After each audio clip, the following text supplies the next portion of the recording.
There are a couple of different types of liver disease, and they can be related to uncontrolled diabetes.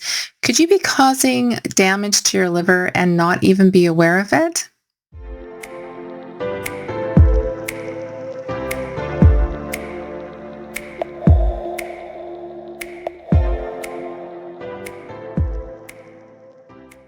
Hi, and welcome to Nature's Path to Wellness. My name is Wendy.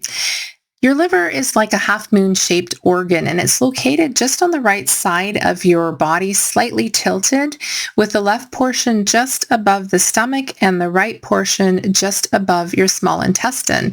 And your liver is really just a huge powerhouse in your body. In fact, it is one of the most important organs in your body. It is responsible for energy metabolism balance, converting glycogen to glucose, and vice versa. So if you have an energy requirement and you don't have enough blood sugar, like if your blood sugar is low, your liver will produce glucose to put out to your body to give you more energy. It's responsible for removing toxins from the bloodstream. It's a sorting center, and so it receives blood with the nutrients via the hepatic vein, and it sorts the nutrients. So some of them are processed, stored, eliminated, and some of those nutrients are returned to the blood. It also stores fat-soluble vitamins for later, and it produces up to 1,000 milliliters of bile per day, some that is stored in the liver and some that is also stored in the gallbladder. And the bile is actually responsible for helping to break down fats in your body. It produces and stores proteins, and it breaks down damaged and old blood cells. So where in the world would we be without our liver? You may be familiar with liver disease from the perspective of somebody who's maybe drinking for a long period of time or their entire life, so to speak. And so, when I was growing up, you'd hear of somebody who has liver disease and you'd automatically think, oh, they were probably somebody who drank a lot. And so what happens with liver disease is it can also build up fat in the liver. And in that case, that type of thing that comes from drinking a lot of alcohol is called alcohol-associated liver disease. And it can go on to cirrhosis of the liver, and it can lead to a decrease in the function of the liver and even onto cancer and complete liver failure. And so there are some key metabolic issues, however, that are important to the people that come to this channel, because a lot of people that come here are looking for information about type 2 diabetes and helping themselves reverse type 2 diabetes. And so you'll want to know that liver disease can come as a result of obesity, high triglyceride levels, uncontrolled type 2 diabetes, and PCOS, which is a condition called polycystic ovarian syndrome. So 45% of Americans are actually walking around with non-alcoholic fatty liver disease without ever knowing it. And part of the reason is that it doesn't present with a lot of symptoms, at least initially. 2 billion people worldwide actually have non-alcoholic fatty liver disease.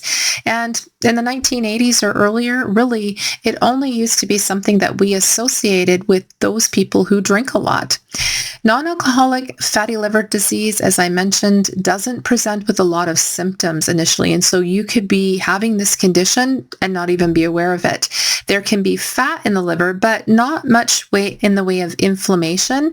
And so there might be a slight discomfort due to the enlarging of the liver or the because of the buildup of the fat when it's first diagnosed, but not much in the way of damage, which definitely, if you don't try and avoid liver disease to start with, this is the part right here that you want to take control of it, when you're diagnosed first and there's not a lot in the way of damage.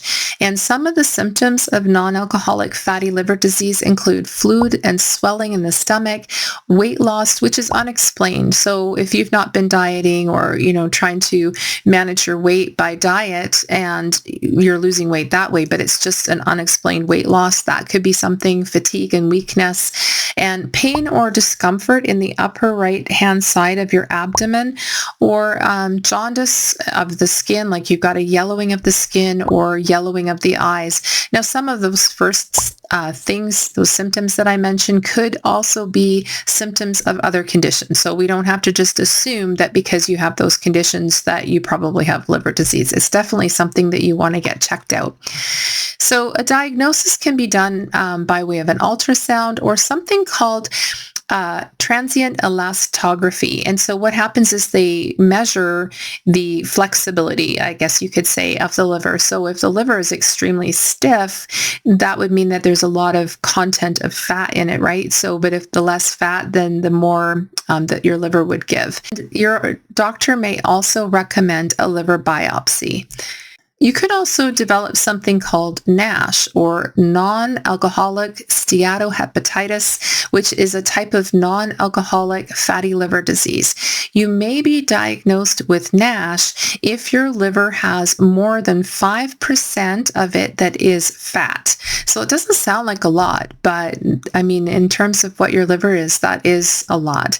And so it may be, in this stage, it will actually be swollen. It has probably sustained some scarring or cirrhosis, and any of these things could actually lead to permanent liver damage. So you definitely want to avoid damaging your liver, and B, if you've got non-alcoholic fatty liver disease, that's something you've been diagnosed, that's the stage at which you want to definitely take control of your diet and whatever else that may be leading to non-alcoholic fatty liver disease.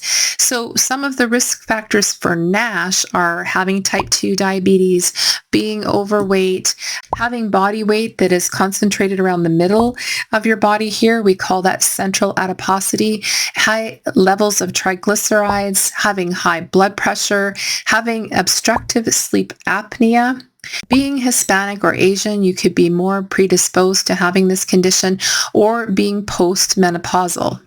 So symptoms of NASH can include extreme itchiness on the skin. So this is an itchiness that's not caused by, say, you have an allergic reaction or bug bite, or you've had a bad sunburn and it's just starting to heal and then it might be a little bit itchy. This is just like an intense itchiness that's going on all the time. Having a swollen belly for no particular reason, behavioral changes such as slurred speech or confusion, easy bruising and bleeding, and spider veins just below the skin. Also, having yellow tinged skin or yellow in your eyes, that can also be a symptom. So the key is definitely to avoid non-alcoholic fatty liver disease or NASH before it even happens. But what if you've already been diagnosed with non-alcoholic fatty liver disease? There is hope. Surprisingly, you can make changes that you can do to heal your liver in short order. Your liver is surprisingly resilient. In fact, it's one of the only organs in the body that actually can it can repair itself. And so the cells can be repaired and it can regenerate itself. If you're dealing with obesity, you definitely want to cut down on your weight. So you want to aim for a 10% reduction in your weight, but even 3 to 5% can actually make a huge difference as it relates to non-alcoholic fatty liver disease. If you have type 2 diabetes, you definitely want to work to make sure that you are maintaining control of your blood sugar levels and that you even reverse type 2 diabetes. I've done several videos on this channel, so you'll want to take a look, and I can include some of those in the link of the description of this video below. But you'll want to get control of your blood sugars and work to reverse type 2 diabetes, which is totally doable. The key is to do something about it before it is too late. So some of the adjustments that you can make immediately, you can consume more fruits and vegetables in your diet. You can eat more high fiber whole foods. You want to cut out any sort of highly processed foods and try to avoid processed foods as much as possible. You'll want to avoid sugar. That one there, sugar's got to go. Sorry to tell you, but that's the truth.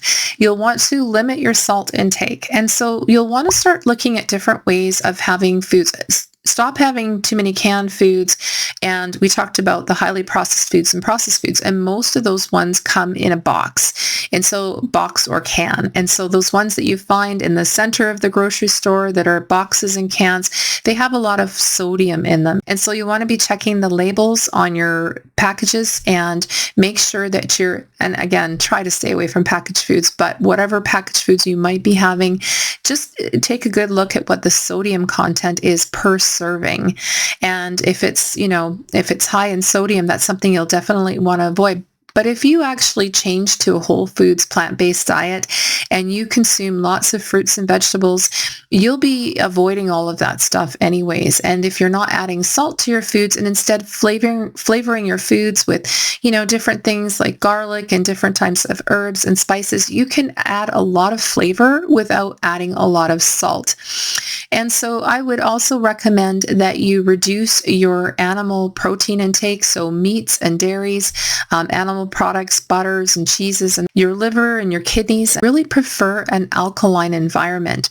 And so the more meat products that you're having and the more dairy products that you're consuming actually causes inflammation. It's acidic. So meat and dairy tend to be very acidic. And so a lot of these conditions that we develop in our body are caused by long-term low-grade inflammation. So by removing the meat and dairy and cheeses and all those types of things from your body, you are actually reducing the amount of inflammation in your body and helping your body to avoid some of these conditions.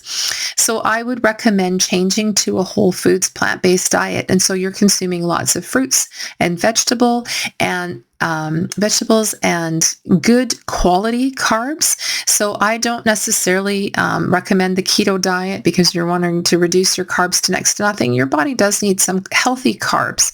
And so the whole foods plant-based diet eliminates your meat and dairy and brings in those healthy fruits and vegetables and whole foods, whole grains. So your liver is pretty amazing at making a comeback. It's the only organ that can regenerate itself in your body. So if you've been diagnosed with non-alcoholic fatty liver disease, now is the time to make the changes to help to heal your liver. If this video has been helpful for you, I ask that you give it a thumbs up so it will reach a wider audience of people that are looking for the same type of information. And if you've not already subscribed to my channel, consider subscribing for more health and nutrition information. And I do look forward to seeing you here again at Nature's Path to Wellness, where your journey to lifelong health begins. Take care and see you again soon.